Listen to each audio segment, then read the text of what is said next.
Tuhan sertamu dan sertamu juga. Inilah Injil Yesus Kristus menurut Santo Yohanes.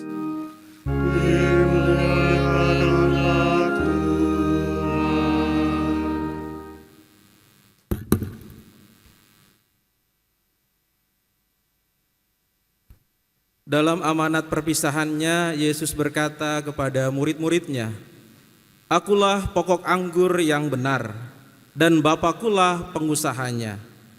Setiap ranting padaku yang tidak berbuah dipotongnya, dan setiap ranting yang berbuah dibersihkannya, supaya berbuah lebih banyak.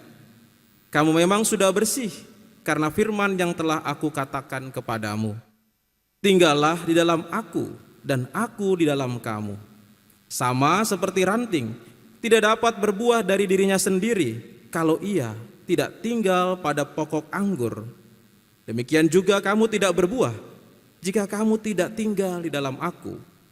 Akulah pokok anggur dan kamulah ranting-rantingnya. Siapa saja yang tinggal di dalam aku dan aku di dalam dia, ia berbuah banyak. Sebab di luar aku kamu tidak dapat berbuat apa-apa. Siapa saja yang tidak tinggal di dalam aku, ia dibuang keluar seperti ranting dan menjadi kering. Kemudian dikumpulkan orang dan dicampakkan ke dalam api lalu dibakar. Jika kamu tinggal di dalam aku dan firmanku tinggal di dalam kamu, mintalah apa saja yang kamu kehendaki dan kamu akan menerimanya. Dalam hal inilah Bapakku dimuliakan, yaitu jika kamu berbuah banyak. Dan dengan demikian kamu adalah murid-muridku." Berbahagialah orang yang mendengarkan sabda Tuhan dan tekun melaksanakannya. Sabdamu adalah jalan, kebenaran dan hidup kami.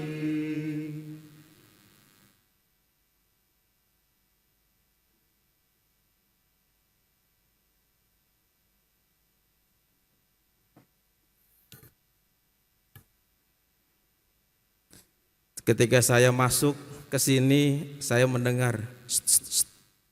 Romo bahan kasulanya kebanyakan. Tuh lihat dipakai buat dipajang di altar."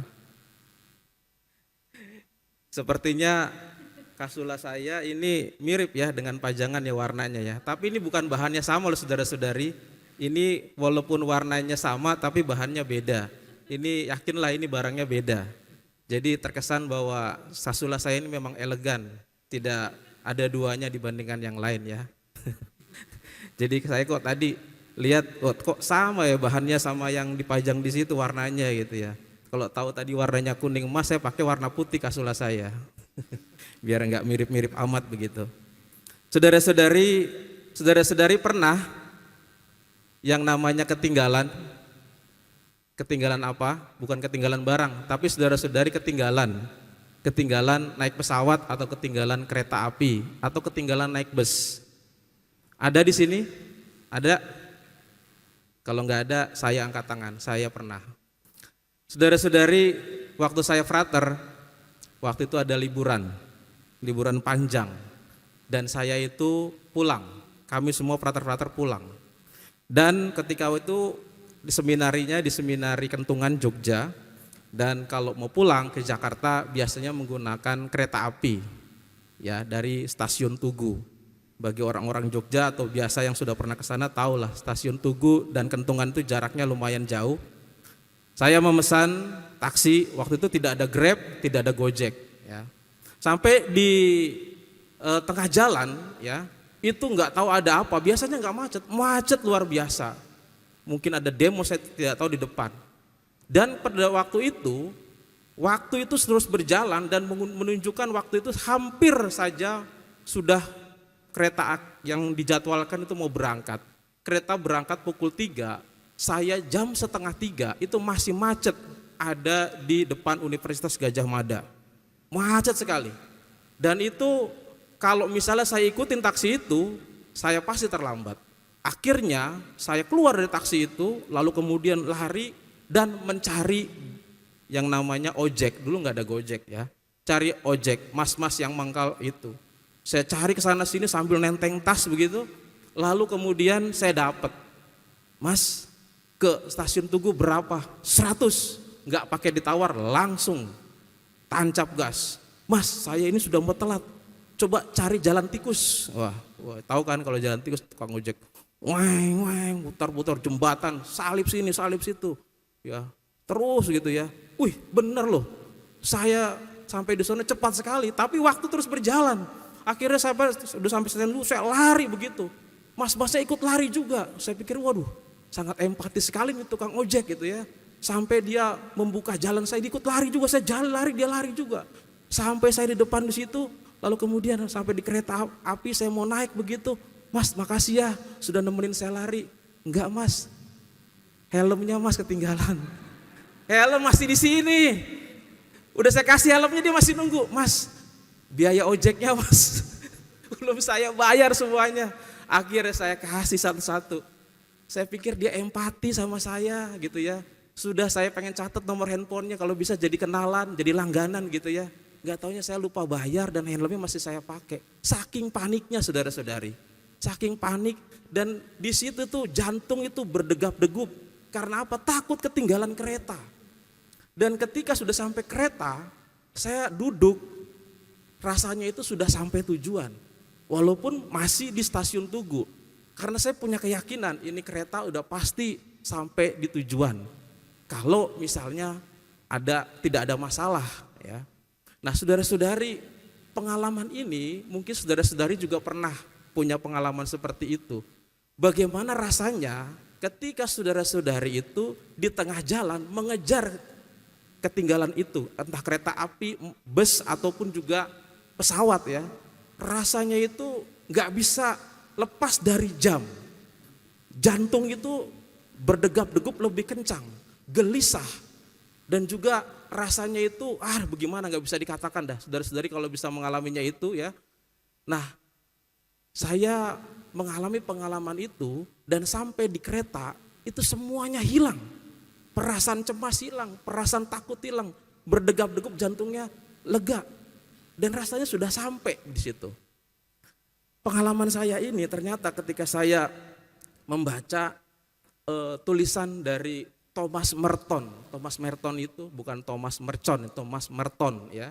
Thomas Merton itu adalah seorang imam dari biara Oxo dan dia tentu saja seorang teolog, menulis banyak buku. Dia punya pengalaman yang mirip dengan saya. Dia lahir tahun 1915 sampai tahun 1935 dia meninggal. Dia punya pengalaman mirip dengan saya, cuman bedanya dia naik pesawat. Ya. Dia naik pesawat, dia ketinggalan juga, tapi dia nggak pakai ojek ya. Dia ketinggalan. Rasa yang dialami sama dengan saya, cemas, takut, gelisah ya. Lalu kemudian juga dak-dikduk. Dia punya pengalaman yang sama dan mirip juga dengan saya juga. Ternyata ketika sampai di kursi pesawat ya, rasanya sudah sampai tujuan, aman, lega, semua perasaan tuh hilang begitu. Nah, Thomas Merton, cuma masalahnya kalau saya tidak dilanjutkan untuk menulis buku, dia menuliskan dalam buku itu, ya dia tuliskan bahwa itulah pengalaman kalau kita ada di dalam Yesus. Wah, saya langsung teringat dengan bacaan hari ini. Kalau kamu tinggal dalam aku tinggal dalam kamu, maka kamu akan berbuah lebih banyak. Pengalaman Thomas Merton itu memahami kisah yang kita baca dalam Injil ini, itu kalau kita mengibaratkan sebagai petani anggur, ya mungkin kita bisa paham apa yang disampaikan Yesus ketika Yesus menyampaikan kepada para murid dan orang-orang yang memang tahu tentang anggur dan kebun anggur. Siapa di sini yang ada jadi petani anggur atau yang nanam anggur di rumahnya ada? Nggak ada. Jadi susah. Nah, Thomas Merton itu mau menyampaikan hal yang sama, tetapi dengan gaya atau kehidupan yang sekarang ini kita rasakan. Rasanya kalau tidak tinggal dalam ranting itu, ya, tidak satu dengan pokok anggur Yesus, ya, itu tidak akan bisa berbuah. Ya sama, perasaannya kalau tidak ada dalam kereta itu, ya, kalau misalnya masih di luar kereta itu, ya apalagi terburut-burut tadi, itu rasanya cemas, rasanya takut, dak-dikduk, ya, lalu kemudian gelisah. Perasaan itu mau disampaikan oleh sang penulis ini, yaitu bahwa perasaan orang itu ada di luar dari Yesus. Ada di luar dari Yesus itu perasaan kacau itu ada. Tetapi sudah sampai di dalam kereta, sampai pesawat itu, perasaan itu enak, lega. Walaupun belum sampai tujuan, serasanya sudah sampai tujuan itu sendiri. Karena kita percaya, tidak mungkin kereta jurusan Jakarta itu larinya ke Surabaya kalau kita nggak salah naik kereta. Nggak mungkin pesawat tujuan Bandara Halim Perdana Kusuma itu ya berbeda ke arah Jogja, nggak mungkin. Pasti kalau tujuannya sudah jelas sampai, atau tidak ada masalah. Misalnya ban keretanya bocor, nah, nggak mungkin. Nah, saudara-saudari terkasih, kalau kita meresapkan apa yang disampaikan di sini, bahwa yang disampaikan adalah supaya kita melihat kembali pengalaman bersama dengan Kristus, pengalaman ada dalam Kristus, itu adalah pengalaman yang luar biasa. Orang harus merasakan kelegaan itu, orang harus merasakan kedamaian itu. Nah, ini mirip apa yang disampaikan dalam bacaan pertama, yaitu soal Paulus yang bertobat. Paulus yang bertobat itu digambarkan di situ, mau disampaikan ketika dia sebelum bertobat dan setelah bertobat bertemu dengan Yesus. Yang disampaikan di sini ketika berjumpa dengan Yesus, sebelum bertobat dia orang yang penuh dengan kuasa untuk menaklukkan, untuk membunuh, dan perasaan membunuh, memburu, perasaan untuk bersaing itu, lalu kemudian kacau dalam hidupnya itu ada. Tetapi setelah dia ikut Kristus, masuk bertobat, yang ada di sini malah dia berada dalam keadaan yang damai. Dia mau bersoal jawab, dia mau menceritakan kesaksian tentang apa yang dia alami. Orang yang tinggal dalam Kristus indikasinya berada dalam keadaan damai, berada dalam keadaan yang tenang, berada dalam keadaan yang pasti. Nah, ini mau disampaikan poin pertama, tinggal dalam Kristus ada dalam keadaan damai dan keadaan yang pasti, bukan pada keadaan yang tidak serba pasti. Nah, saudara-saudari terkasih, ketika orang mengalami ketidakpastian, itu pasti bingung. Seperti tadi, pasti nggak saya sampai ke Jakarta, sampai nggak saya ke kereta itu. Itu orang mengalami sesuatu yang banyak hal yang tidak memungkinkan dia sampai ke situ. Karena berbagai macam hambatan tadi. Tetapi kalau orang sudah dalam Kristus, harusnya berada dalam kepastian dan kedamaian itu sendiri. Oleh karena itu saudara-saudari terkasih, kita pertama-tama diajak untuk melihat bagaimana orang kalau sudah tinggal dalam Kristus itu, dia harus berbuah. Pertama tadi kita perhatikan orang yang tinggal dalam Kristus dalam damai dan kepastian. Tetapi juga dituntut berbuah banyak. Dan itu adalah suatu kepastian juga berbuah banyak kalau tinggal dalam Kristus. Apa yang harus dilakukan supaya bisa berbuah? Masih dalam cerita tadi keterlambatan kereta api, masih dalam cerita tadi keterlambatan yaitu naik pesawat tadi. Ketika orang mengikuti aturan yang ada di pesawat itu, ketika orang mengikuti aturan yang ada dalam kereta api itu pasti aman di sampai tujuan.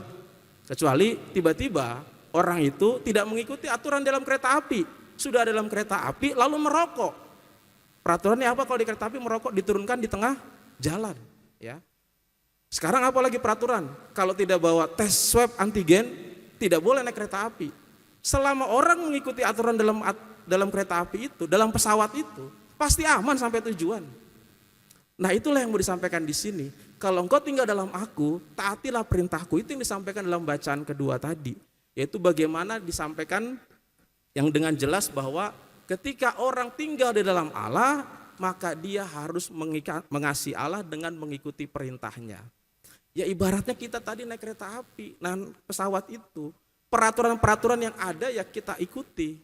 Ya orang harus beli tiket dulu, nggak mungkin orang tidak beli tiket kalau mau naik pesawat, mau naik kereta api. Lalu kemudian duduk di pesawat, duduk di kereta api, sesuai dengan apa yang ada dalam protokolnya, mengikuti aturan yang ada, tidak neko-neko.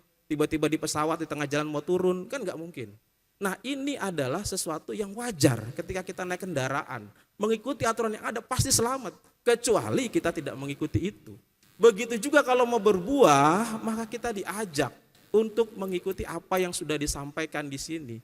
Aturan-aturan atau perintah-perintahku, firman-firmanku. Maka ini adalah satu tantangan bagi kita ketika kita yang sudah tinggal di dalam itu. Pertama kita ditantang tadi, apakah kita sudah merasa pasti dan tenang? Kalau belum pasti dan tenang, jangan-jangan kita masih di luar. Yang kedua adalah bagaimana kita mengikuti firman itu, mengikuti setiap apa yang disampaikan dalam firman itu. Apakah kita merasa enjoy atau kita juga merasa keberatan? Nah, saudara-saudari terkasih, ini tantangannya. Hari ini kita merayakan Bunda Maria, artinya pembukaan bulan Rosario. Bagaimana sosok dari Maria yang taat melaksanakan firman Tuhan dengan berkorban segala-galanya untuk bisa taat di situ. Kalau kita dalam pesawat, kita juga pasti akan berkorban kan, ya. Ya pokoknya kayak mau naik pesawat ya tes antigen, dimanapun tes antigen ada, saya ikutin berapapun biayanya saya bayar kalau mau naik pesawat. Seluruh segala suatu perjuangan kita lakukan untuk bayar itu. Begitu juga yang lain. Nah, saudara-saudari terkasih, mengikuti firman Tuhan itu ada banyak yang harus kita korbankan. Ada banyak hal yang harus kita buat tidak dilakukan dan yang harus kita lakukan. Maria misalnya yang kita tahu bersama-sama bahwa dia mengikuti apa yang menjadi kehendak Allah, begitu banyak perjuangannya. Santo Yosef suaminya yang kita rayakan kemarin juga, dan tahun ini kita tahun Santo Yosef, dia juga berkorban untuk mengikuti perintah Tuhan, mengambil Maria, menempuh resiko. Maka mengikuti firman Tuhan, berkorban, dan berkorban itu adalah pilihan. Nah, saudara-saudari, sekarang itu dari kita semua diajak untuk mengikuti firman Tuhan dengan kekuatan dari kita sendiri, yaitu adalah kekuatan untuk memilih. Sekarang ini banyak pilihan, dan pilihan itu memberikan kepada kita pilihan yang tepat dan benar. Dan kadang-kadang pilihan itu tidak tepat dan benar. Dan pasti kalau pilihan tidak tepat dan benar, maka salah yang kita pilih itu, maka akhirnya apa yang terjadi bahwa kita tidak sampai pada tujuan itu sendiri. Nah, kekuatan memilih, apakah kita mau mengikuti firman Tuhan, apakah kita juga setia, apakah kita tidak. Ini yang menjadi pilihan-pilihan yang banyak sekali. Dan yang paling penting adalah dari pilihan-pilihan itu, kita tentu saja berusaha untuk melakukan itu dengan berbagai pengorbanan kita. Karena kebanyakan orang sudah nyerah berusaha. Saking nyerahnya berusaha, orang banyak menyalahkan. Banyak yang disalahkan. Kalau menyalahkan sesama itu udah biasa. Dan biasanya lawan balik, orang udah malas menyalahkan sama. Yang disalahkan adalah hewan dan juga benda. Orang yang buat masalah, kambing yang disalahkan, ada kambing hitam. Orang yang salah tidur, bantal yang disalahkan, salah bantal. Ya, duit orang hilang yang disalahkan siapa? Babi. Bahaya ini kalau udah menyalahkan itu babi ya. Babinya demo, harganya dinaikin, Cynthia nggak ada babi nanti ya, repot. Lalu juga Natal nggak ada babi, pasokan babi di pastoran kurang jadinya. Saudara-saudari, banyak sekali pilihan, dan pilihan itu mengajak kita penuh dengan pengorbanan untuk setia hadir di dalam Tuhan itu sendiri. Maka apa yang kita lakukan? Yang kita lakukan adalah tetap berada dalam kereta api itu, tenang ikuti dalam aturan itu, maka kita akan sampai tujuan. Ketika orang dalam kereta api pasti merasa gelisah, dalam pesawat pasti merasa gelisah. Ada turbulensi dalam pesawat, ada gangguan dalam kereta api, tapi orang tidak akan mungkin turun kalau belum sampai tujuannya. Dan itulah menjadi tantangan kita. Kadang-kadang orang sudah bosan dan juga sudah malas untuk memilih, maka menyerah. Maka kita diajak untuk tidak bosan, tetap setia untuk berusaha mengambil pilihan yang benar. Dan seperti figur Maria ini mengambil pilihan yang benar dengan berbagai macam pengorbanan. Nah, semoga kita juga sadar akan kepastian kita dan kita sadar juga akan apa yang harus kita korbankan untuk pilihan-pilihan hidup kita bersama dengan Tuhan. Tuhan memberkati kita. Amin.